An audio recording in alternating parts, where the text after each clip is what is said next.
Well, we talked about Vernon Philander, took 5 for 21 in the first innings. He was terrific, and I think it's worthwhile just running through his wickets and finding out what made him so good on day one of this Test match. If we look at how he dismissed the batsman, firstly, it was David Warner. This was a bit of an aberration. It's a wide one. It's not a particularly good delivery, but David Warner, as he does, goes after. It's the next four that Ian Chappell and I want to have a look at. It's the line and the length of the ball. It's not doing a heap, but you can see they're all sort of inviting the batsman to come forward, and they're all just doing a little bit. That one nips back at Joe Mennie, and this one here to Nathan Lyon, his last wicket, just goes away slightly. It's terrific bowling, Ian Chappell, because you've got a number of balls in the right area. Yeah, he's terrific, Vernon Philander. When he senses there's a little bit of movement there, he really hones in. And one of the reasons why he's so good is where he delivers the ball from.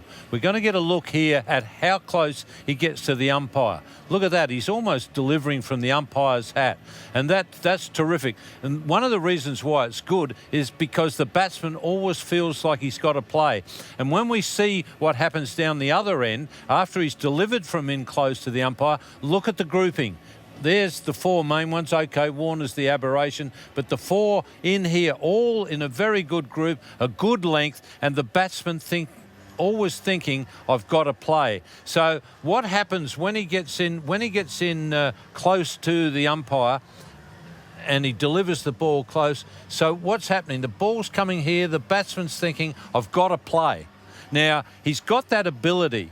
And this is his great ability to just do a little bit. One goes away. That's the one that got Adam Voges. And it doesn't need to move far, and that's what he does, just enough to go from the middle of the bat to the outside edge. Now he's got Joe Mennie on strike. Having beaten him a couple of times with the one that goes away, he gives him one that just comes back enough to miss the inside edge, crash into the stumps. Brilliant bowling from Vernon Philander. Absolutely. The other thing I want to talk about, it's also this combination of line and length. You can see the length of those deliveries are asking the question, do I come forward or do I come back? And more often or not, they're caught on the crease. The other thing I want to ask you, Chappella, you talked the other day about swing bowling and not always getting in close to the stumps when you're a swing bowler. Yeah, that's terrific what Vernon Philander does for a seam bowler like Glenn McGrath in close. But if you're a swing bowler, it needs to be a little bit different. You need to come from out a bit wider. You're coming on that angle. Again, the batsman's thinking, I've got to play because this is coming at the stumps.